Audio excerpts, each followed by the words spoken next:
ತನ್ನ ದಿಟ್ಟ ಹಾಗೂ ನೇರ ನಡೆನುಡಿಯಿಂದ ಪ್ರಖ್ಯಾತರಾಗಿದ್ದ ಇಂದಿರಾ ಇನ್ನೊಂದೆಡೆ ಇದೇ ಕಾರಣಕ್ಕೆ ಅನೇಕರ ವಿರೋಧ ಎದುರಿಸತೊಡಗಿದ್ರು. ಮತ್ತೊಂದೆಡೆ ರಾಜನಾರಾಯಣ್ ಇಂದಿರಾ ಗಾಂಧಿ ವಿರುದ್ಧ ಭ್ರಷ್ಟಾಚಾರ ಹಾಗೂ ಚುನಾವಣೆಯಲ್ಲಿ ಸರ್ಕಾರಿ ಯಂತ್ರದ ದುರುಪಯೋಗದ ಆರೋಪ ಹೊರಿಸಿ ಕೋರ್ಟ್ ಮೆಟ್ಟಿಲೇರಿಸಿದ್ರು. ಇಂದಿರಾ ದೊಡ್ಡ ಇಕ್ಕಟ್ಟಿನಲ್ಲಿ ಸಿಕ್ಕಿ ಹಾಕೊಂಡಿದ್ರು.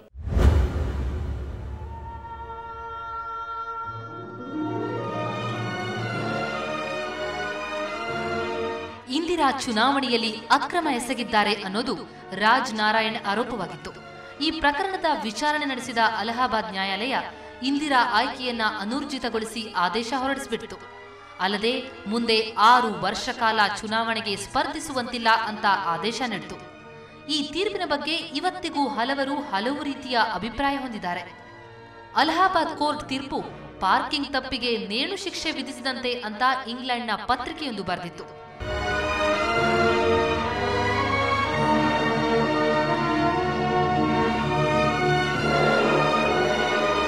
ತುರ್ತು ಪರಿಸ್ಥಿತಿ ಹೇರಿದ್ದು ಇಂದಿರಾ ಆದರೂ ಅದರ ಹಿಂದಿದ್ದದ್ದು ಸಿದ್ಧಾರ್ಥ್ ಶಂಕರ್ ರೇ ಮತ್ತು ಸಂಜಯ್ ಗಾಂಧಿ ಅನ್ನೋ ವಾದ ಕೂಡ ಇದೆ.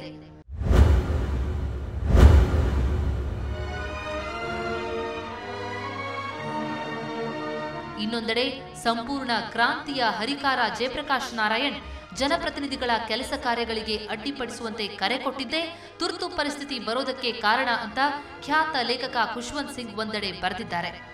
ಅವರ ಪ್ರಕಾರ ಆಗಿನ ಇಂದಿರಾ ವಿರೋಧಿ ಹೋರಾಟದಿಂದ ಜನರ ಸ್ವಾತಂತ್ರ್ಯಕ್ಕೆ ಸಂಚಕಾರ ಬಂದಿತ್ತು. ಶಾಲಾ ಕಾಲೇಜುಗಳು ಬಂದ್ ಆಗಿದ್ವು. ಆದರೆ ತುರ್ತು ಪರಿಸ್ಥಿತಿಯ ನಂತರ ಶಾಲಾ ಕಾಲೇಜುಗಳು ರೀಓಪನ್ ಆದವು. ಟ್ರೈನ್ಗಳು ಮತ್ತೆ ಓಡಾಟ ಆರಂಭಿಸಿದವು. ಜನ ನೆಮ್ಮದಿಯ ನಿಟ್ಟುಸಿರು ಬಿಟ್ಟಿದ್ರು ಅಂತಾರೆ ಖುಷ್ವಂತ್ ಸಿಂಗ್. ಇನ್ನು ಕೆಲವರ ಪ್ರಕಾರ ತುರ್ತು ಪರಿಸ್ಥಿತಿಯ ಲಾಭ ಪಡೆದವರು ಇಂದಿರಾ ಮಗ ಸಂಜಯ್ ಗಾಂಧಿ, ಆತನ ಪತ್ನಿ ಮೇನಕಾ ಗಾಂಧಿ, ಈಕೆಯ ತಾಯಿ ಅಮಟೇಶ್ವರ್, ಅವರ ಫ್ಯಾಮಿಲಿ ಫ್ರೆಂಡ್ ಮಹಮ್ಮದ್ ಯೂನಸ್, ಹಿರಿಯ ಅಧಿಕಾರಿಗಳಾಗಿದ್ದ ಕೃಷ್ಣಚಂದ್, ನವೀನ್ ಚಾವ್ಲಾ ಮುಂತಾದವರು. ಇನ್ನು ಸಂಜಯ್ ಗಾಂಧಿ, ಭಟ್ಟಂಗಿ ಮಹಮ್ಮದ್ ಯೂನಸ್ ದೆಹಲಿಯ ಬಿಬಿಸಿ ಕಚೇರಿಗೆ ಬೀಗ ಜಡಿದು ಅದರ ಬಾತ್ಮೀದಾರ ಮಾರ್ಕ್ ಟುಲಿಯನ್ನ ಬಂಧಿಸುವಂತೆ ಆದೇಶ ಕೊಟ್ಟಿದ್ದ. ಇದೆಲ್ಲ ನಡೀತಾ ಇದ್ದದ್ದು ಇಂದಿರಾ ಹೆಸರಿನಲ್ಲಿ. ಆದ್ರೆ ಇಂದಿರಾಗೆ ಇದೆಲ್ಲ ಗೊತ್ತಿರಲೇ ಇಲ್ಲ ಅನ್ನೋರು ಇದ್ದಾರೆ.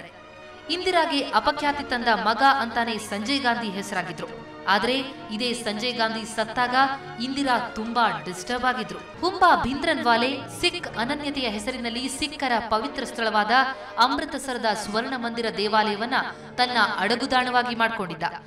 ಆತನನ್ನ ಅಲ್ಲಿಂದ ಹೊರಹಾಕಲು ಇಂದಿರಾ ಆ ದೇವಾಲಯಕ್ಕೆ ಸೈನ್ಯ ನುಗ್ಗಿಸಿದ್ರು. ಇದು ಭಾರೀ ರಕ್ತಪಾತಕ್ಕೆ ಕಾರಣವಾಗಿದ್ದಲ್ಲದೆ 100 ಜನರ ಸಾವಿಗೂ ಕಾರಣವಾಗಿತ್ತು.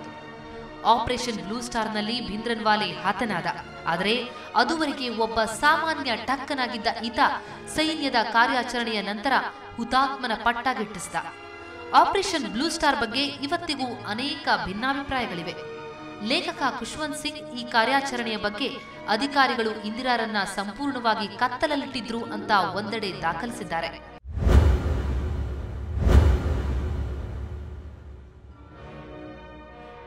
ಆಪರೇಷನ್ ಬ್ಲೂ ಸ್ಟಾರ್ಗೆ ಕಾರಣ ಯಾರೇ ಇರಲಿ, ಮುಂದೆ ಇದು ಇಂದಿರಾ ಜೀವಕ್ಕೆ ಸಂಚಕಾರ ತಂತು. ಸಿಖ್ಖರು ಇಂದಿರಾ ವಿರುದ್ಧ ಹಗೆತನ ಸಾಧಿಸತೊಡಗಿದರು. ಕೊನೆಗೆ ಅಕ್ಟೋಬರ್ 31, 1984ರಲ್ಲಿ ಈಕೆಯ ಅಂಗರಕ್ಷಕರಾಗಿದ್ದ ಸತ್ವಂತ್ ಸಿಂಗ್ ಹಾಗೂ ಬಿಯಾನ್ ಸಿಂಗ್ ಗುಂಡು ಹಾರಿಸಿ ಇಂದಿರಾ ಅವರನ್ನ ಹತ್ಯೆ ಮಾಡಿದ್ರು. ಅಲ್ಲಿಗೆ ಭಾರತೀಯ ರಾಜಕಾರಣದ ಅತ್ಯಂತ ಪ್ರತಿಷ್ಠಿತ, ವರ್ಣರಂಜಿತ, ವಿವಾದಿತ ವ್ಯಕ್ತಿ ದುರಂತ ಅಂತ್ಯ ಕಂಡಿದ್ರು.